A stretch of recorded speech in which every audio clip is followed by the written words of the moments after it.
শুভ সকাল বন্ধুরা, উমা হোম লাইফে নতুন একটা দিনে নতুন একটা ব্লগে তোমাদেরকে স্বাগত জানিয়ে আমি উমা আসানসোলের এই ছোট্ট গ্রাম থেকে আজকের ব্লগটা আমি শুরু করছি। আজ কিন্তু বাপের বাড়ি দুর্গা মন্দির থেকেই শুরু করছি। তো এই মন্দির তোমরা আমার ভিডিওতে পুজোর সময় দেখেছো। আমি পুজোর সময় বাপের বাড়িতে চলে আসি। এই ঠাকুর, এই মন্দির ছোটবেলা থেকে অনেক স্মৃতি। তো আজকে ভাবলাম চলো ঠাকুর মন্দির থেকে ব্লগটা শুরু করি। তো এটা আমাদের পাড়ার দুর্গা, সামনেই যেহেতু দুর্গা মন্দির, তো সেই জন্য ব্লগটা এখান থেকে স্টার্ট করছি। আর মন্দিরটা যখন হয়েছিল তখন অনেকে অনুদান দিয়েছিল, সেটাই মার্বেল পাথর দিয়ে খোদাই করা আছে এখানে। আর ঠাকুর তো মোটামুটি হয়েই গেছে।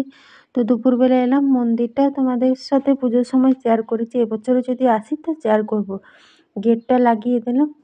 তো ছোটোর থেকে এই মন্দিরের স্মৃতি অনেক অনেক টান এই মন্দিরের প্রতি। তো এখন দুপুরবেলা পাড়া মোটামুটি ফাঁকা। তো চলো এবার বাড়ি যাই। সকাল থেকে ব্লগটা আমার শুরু করাই হয়নি, বাপের বাড়ি এলেই যা হয় আর কি, আলিশয্যা এই করছি করব, শুয়ে বসেই কাটিয়ে দিচ্ছি। আর আমাদের ছোট ভাই যেটা কত বদমাইশ।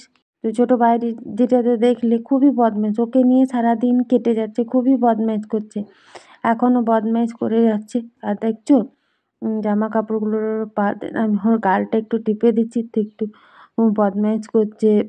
তারপরে একটু বকছে, রাগ করছে। তো এই হলো বাড়ি দিকে। হ্যাঁ দেখো কাঁচা জামা প্যান্টগুলো সব তার থেকে তুলে তুলে ফেলছে, সারাদিন বদমাইশ করে। এই হলো ওর বদমাইশি।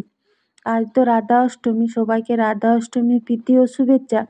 সকালে পরোটা দিয়ে জলখাবার খাওয়া হয়েছে, তখন আর শেয়ার করিনি।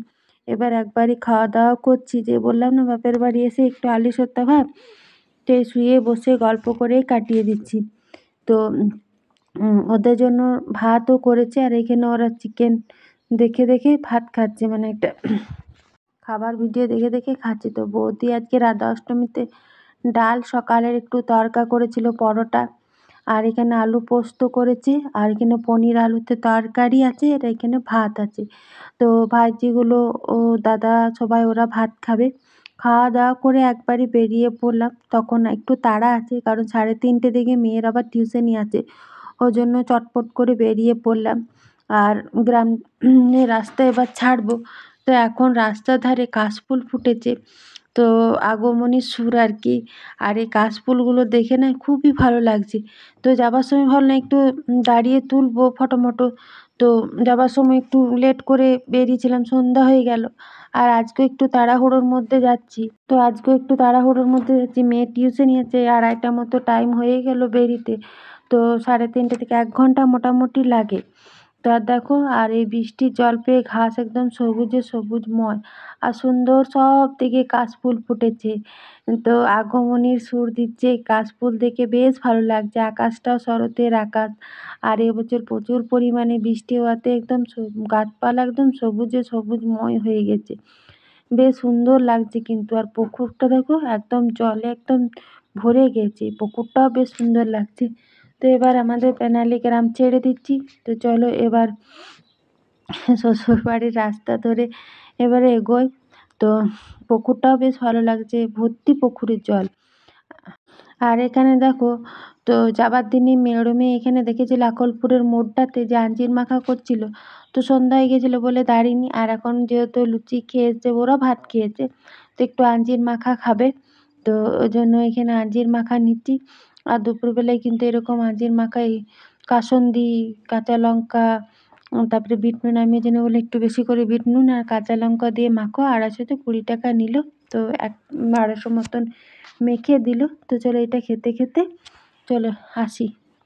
তো জামুড়া পেরোলাম, তারপরে মানে যেটা জামুড়া আর কি, এখানে তোমাদের দাদাভাই ছোটো মেয়ে দাঁড়িয়ে ছিল, আর কাছে ওইখানে ইয়ে করছিল, আঞ্জির মাখা করছিল, ওইখানে নিলাম।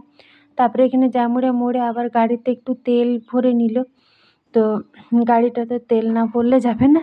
তো চলো আমরা হেঁটে হেঁটে একটু গেলাম, তোমাদের দাদাভাই তেলটা ভরে ওইখান থেকে আসুক পেট্রোল পাম্প থেকে। তো দেখো, আর আকাশটা বেশ সুন্দর লাগছে, এইদিকেও বেশ আকাশটা ভালো লাগছে। ওইদিকে রেলপাটটার ওইদিকে ক্যামেরাটা অত ফোকাস করছে না, খুব সুন্দর, ওইদিকেও অনেক কাশফুল ফুটেছে। তো আমরা দমানি জামুড়িয়া পেরিয়ে এখানে অনেকটা কাছে চলে এসেছি। ওখানে খুব সুন্দর ঝুড়ি হাতে করছিল। তারপরে তোমাদের দাদাভাই এখানে অনেকটা গাড়ি চালিয়ে আসে। এখন তো তারপর ৪ জনের লোড থেকে একটু দাঁড়ালো। আর এখানে রোডটা খুবই সুন্দর, আকাশটাও বেশ ভালো। আর এটা হলো লালগঞ্জের দুর্গা মন্দিরটাও এবছর নতুন হলো। দেখিয়েছি এখানে দুর্গা মন্দির হচ্ছে। এখানেও দুর্গাপুজোতে বেশ ভালো ধুমধাম হয়।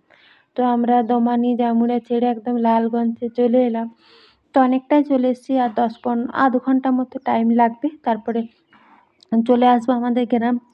আর মেয়ের টিউশনি আছে বলে একটু তাড়াহুড়ো করে আসছি, নাহলে মাঠে এত সুন্দর কাশফুল ফুটেছিল, ভাবলাম একটু দাঁড়াবো, ওই জন্য দাঁড়ানো হলো না। আর এই যে সরজা রোডটা যাচ্ছে ওইটা কিন্তু গৌরাণ্ডি রোড যাবে। আর এই যে আমরা এইদিকে ঢুকে গেলাম, এটা কিন্তু সামডি রোড আমাদের গ্রাম। আর লালগঞ্জে মনে হয় গরুর হাট পড়ে, আজকে কিন্তু প্রচুর গরু নিয়ে। আর এটা হচ্ছে আলকোষা। আলকোষার মা কালী, কালী পুজোর সময় অনেকবার দেখিয়েছি। তো আলকোষা চলে এলাম না এবার। এই আলকোষা গ্রামটা পার হয়ে আমাদের বাসুদেবপুর। তো চলো দেখতে দেখতে দেখো আমাদের গ্রামও ঢুকে গেলাম। তো এবার চলেই এলাম। তো আমাদের গ্রামও গাছগুলো বেশ ভালো দেখাচ্ছে এই রাস্তাটা দিয়ে। তো মেয়ের টিউশনি আছে বলছি না, ওই জন্য তো অনেক তাড়াতাড়ি করে আসছি। তো বাড়ি এসেছি অনেকক্ষণ, এসেই মেয়ে মুখ হাত পা ধুয়ে ড্রেসটা চেঞ্জ করে টিউশনি চলে গিয়েছিল। আমি চাটা খেয়ে ঘর দুয়ার একবার পরিষ্কার করে না, মেয়েগুলো দুজনাকে একটু ম্যাগি করে দিয়েছি, ওরা খাচ্ছে। আর আবার একটু সন্ধ্যাবেলা চা করছি।